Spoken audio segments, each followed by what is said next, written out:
look like by going to Long War Journal contributor John Truzman. He's an expert on the Palestinian militant groups like Hezbollah as well as Hamas. Great to see you, Mr. Truzman. Joe, when we look at Hezbollah, do you think they've already decided, from what you could see, to get into this? Right. Thanks for having me. It's the signs are there. Over the last week, 10 days or so, we've seen skirmishes on the Israel-Lebanon border, between Israel and Lebanese Hezbollah. And Joe, can I hold you up for a second? You're splitting the screen right now with live visuals outside our embassy in Lebanon. And keep in mind, we told everybody, non-essential personnel, you should get out of there. And there were fires at one of the entrances last night. Go ahead.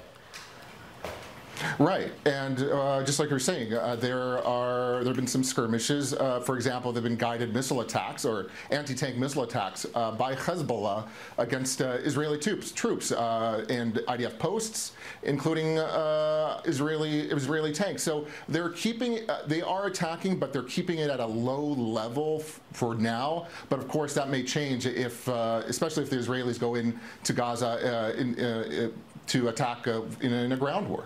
So if I think of it from Iran's point of view, by the way, Iran is pulling the strings. This is all about Iran. If you want to get out the infection, you get rid of Iran in this. But they also know this. Hamas is about to get crushed. And then if Hezbollah puts themselves out, Iran could go feeling like they got a victory here because of the terror they put together to annihilation. Because if you take the gloves off the Israelis fighting Hezbollah in their frame of mind now, this is their best opportunity for success. Don't you agree?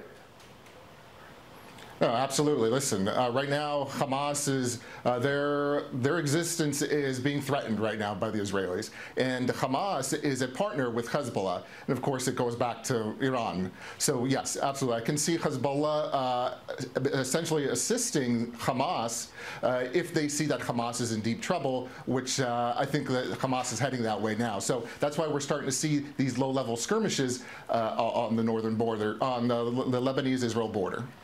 When you talk about Syria, and not necessarily Assad, but there's been terror activities going Israel's direction, and the Russians, who had control roughly of the capital, say you have carte blanche to take out a terrorist when you need to. Do you think that the Syria front could be a legitimate front or something they have to worry about as well?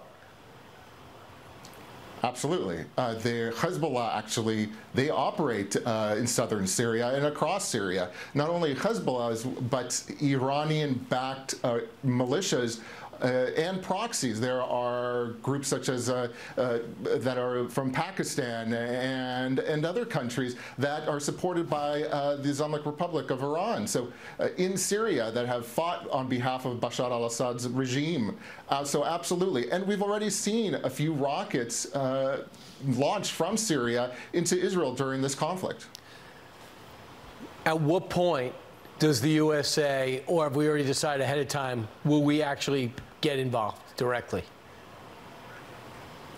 Right. That's the million-dollar question, right? I think what the United States is trying to do is contain things, especially more than anything is the Israel's northern front with Hezbollah.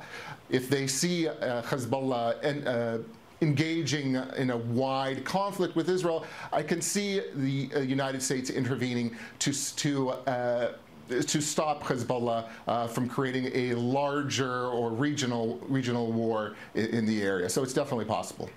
Is there, just real quick, is there a danger to Hezbollah lasting throughout this because they're only going to get stronger? It's possible. Again, like you were saying earlier, Israel, if they take the gloves off, they can certainly remove Hezbollah from the equation. But I think right now they are more focused on removing Hamas in the Gaza Strip. Yeah. Shia Sunni together just to go against Israel. Thanks so much, Joe. Appreciate it.